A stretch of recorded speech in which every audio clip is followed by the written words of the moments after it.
All right, friends, welcome back. Towards the end of this video, I'm going to give you a really sweet deal on the investment in your own lifelong learning.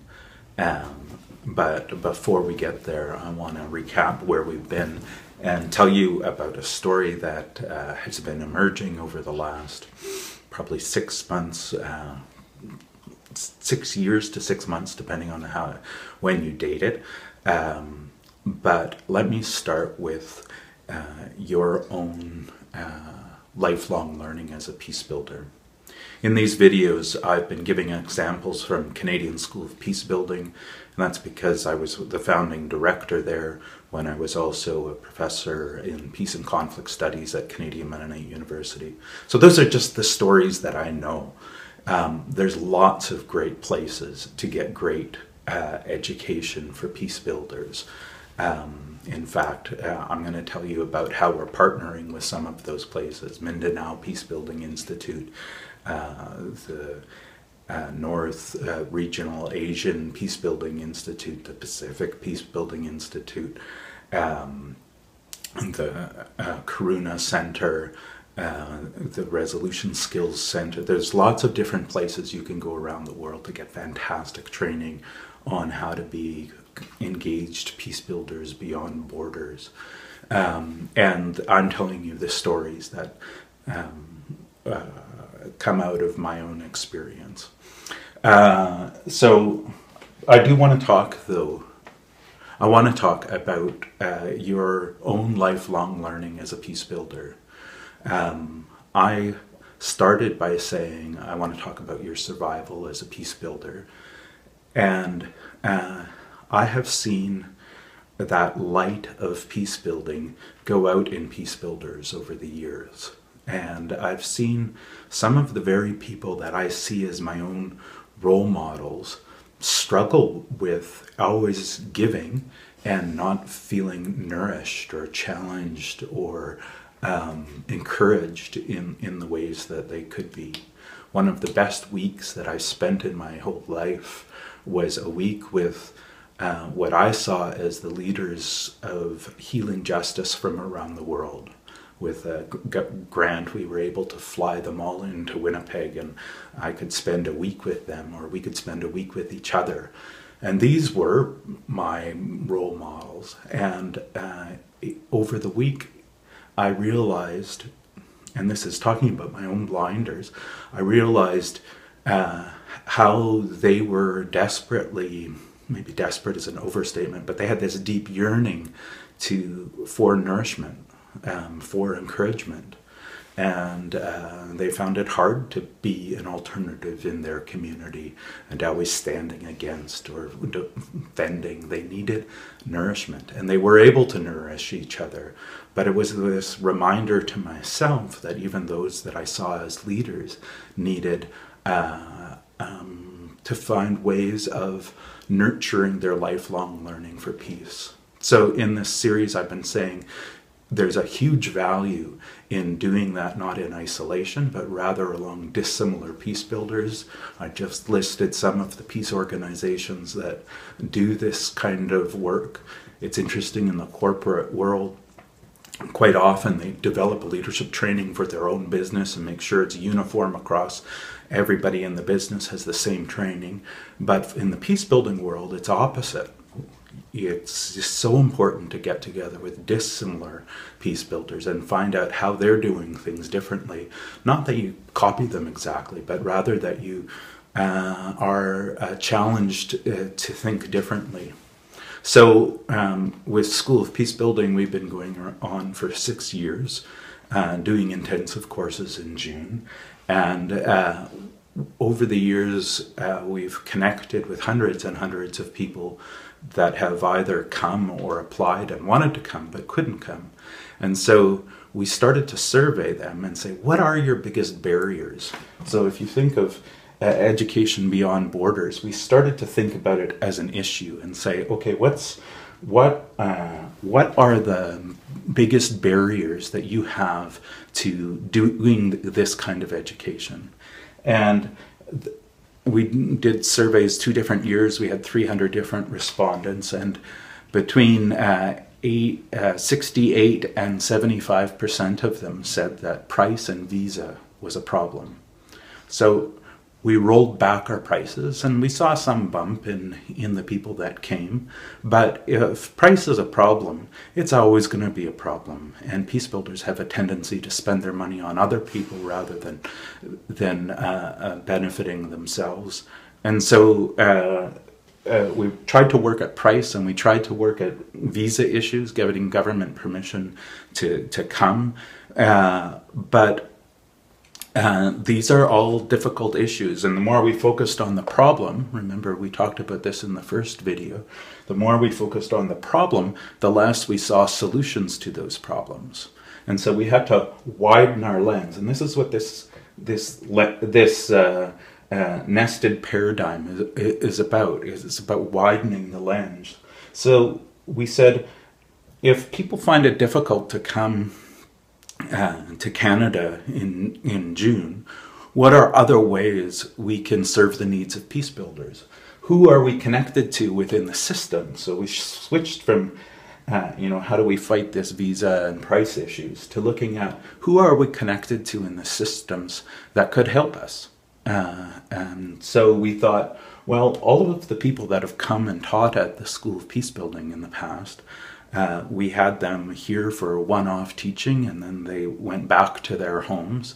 But we went back to them and said, hey, we're trying to think about how to serve peace builders beyond borders. We would like you to write a chapter of a book. And for your hard work, you're going to get no money. We want all the benefit to go to peace builders. And so would you please write a chapter for us? And could you tell us stories of what have been the stories that have inspired you and have sustained you over time? Because we see this deep need for inspiring peace builders and sustaining them over time. And so we asked them to seed ideas. So if you go back to the second video, this idea of seeding the alternative, this is exactly what we asked them to do, and to tell stories of what inspires them. And 15 of them said, sure, I'll write a chapter for nothing as long as this benefits peace builders.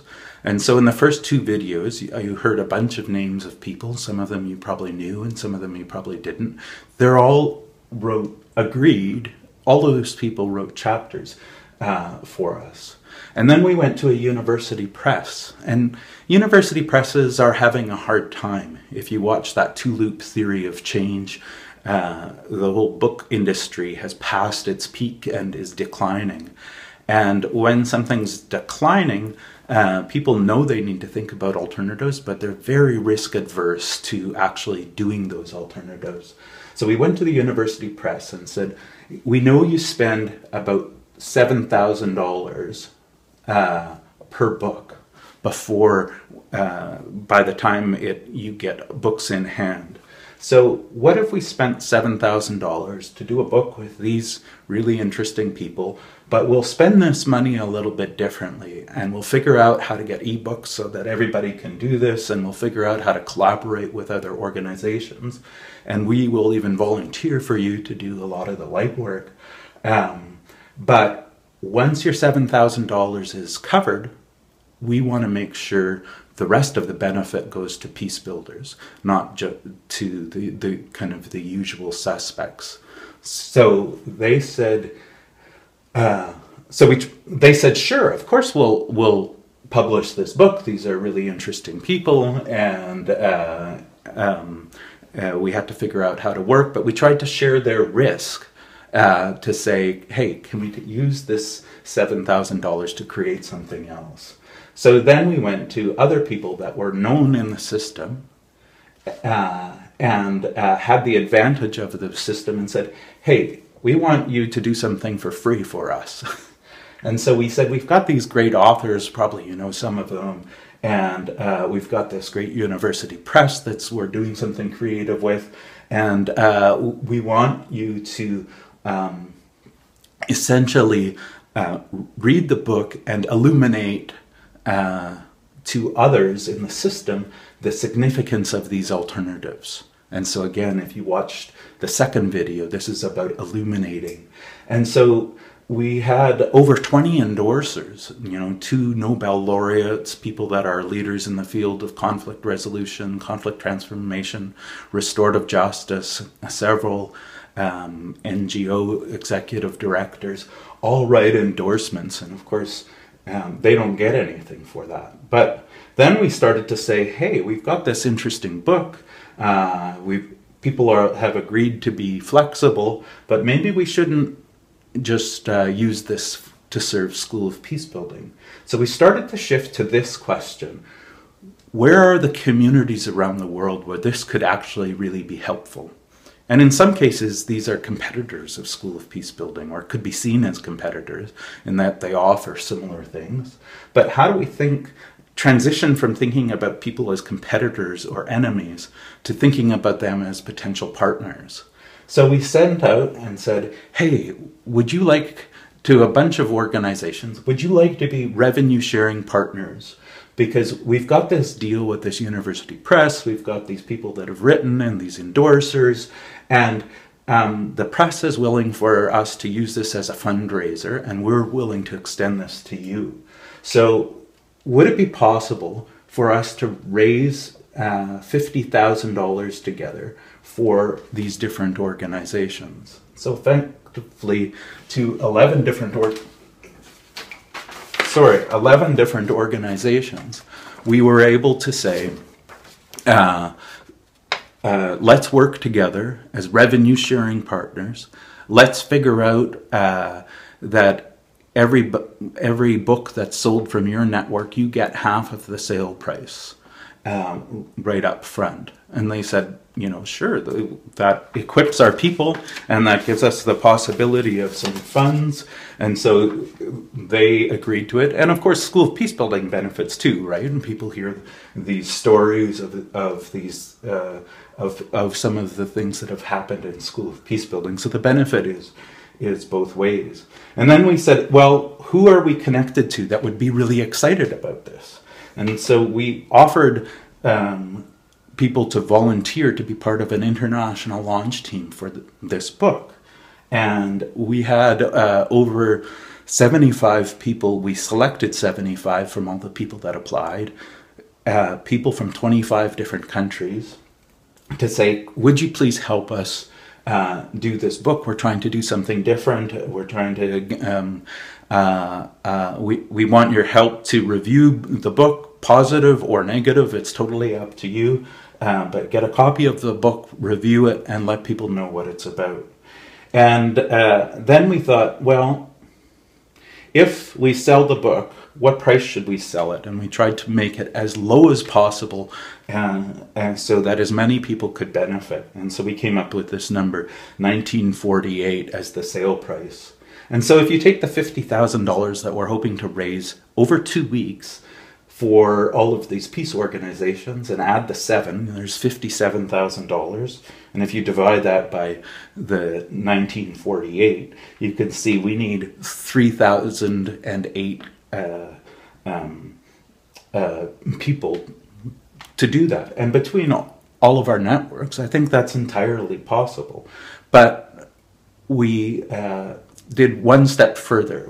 We thought, well, what if we're going to ask peacebuilders to invest even $20 in their future peace building, we need to make sure they get maximum funds from this. And there might be other organizations that could also benefit from this. If we're going to have these 11 different peace building organizations all working together, there's probably other people that want to get on board with that. And so let me show you this. I call these the wisdom sharers. And these are other communities that, in this case, we asked them to give something. Not that they would receive funds, but could you give some free bonus awards, really high quality peace building material, so that when we sell a book, we ask for $20, but we give at least $200 back in bonuses. And all these different organizations signed up and said, yeah, we could imagine doing that. So, Peace Research, this is the oldest journal of peace research in Canada, and everybody that signs up gets a 1-year electronic subscription to that journal. The Resolution Skills Center, Victim Offender Training Manual, everybody that that buys the book also gets this. It's a $25 book when they sell it. There's the York Zimmerman organization. They have been making computer games to try and train direct action, peace building, and nonviolent action. And so they have a new computer game out called People Power, the game of civil resistance.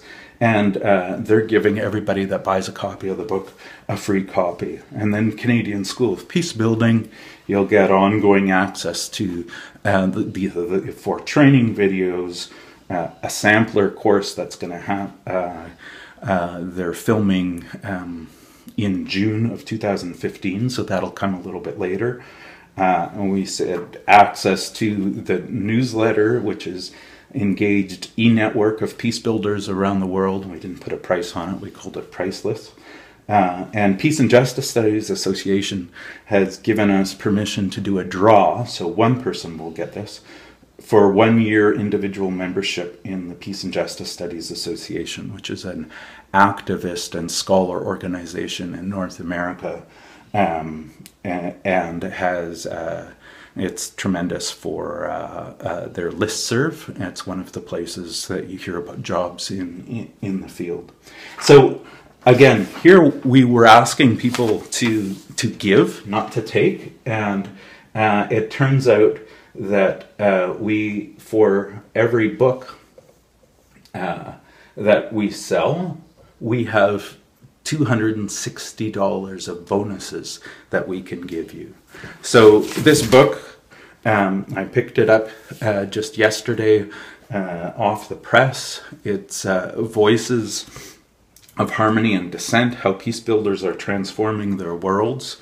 It is just now for sale for the very first time, and for $19.48.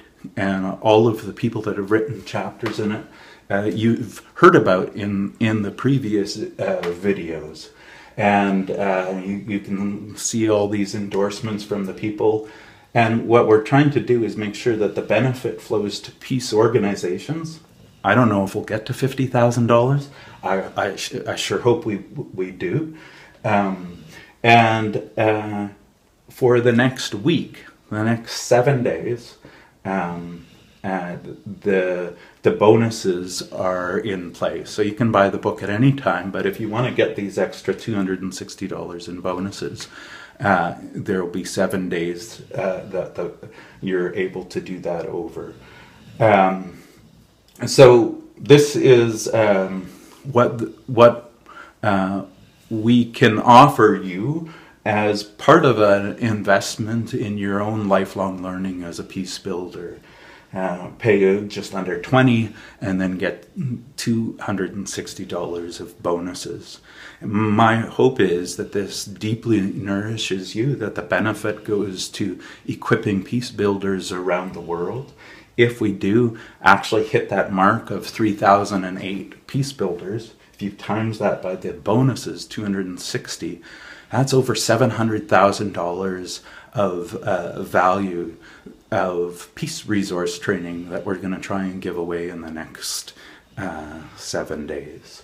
So think about if this is a wise decision for you. If you do like it, leave a comment, and tell all your friends about this opportunity that's around for the next 7 days.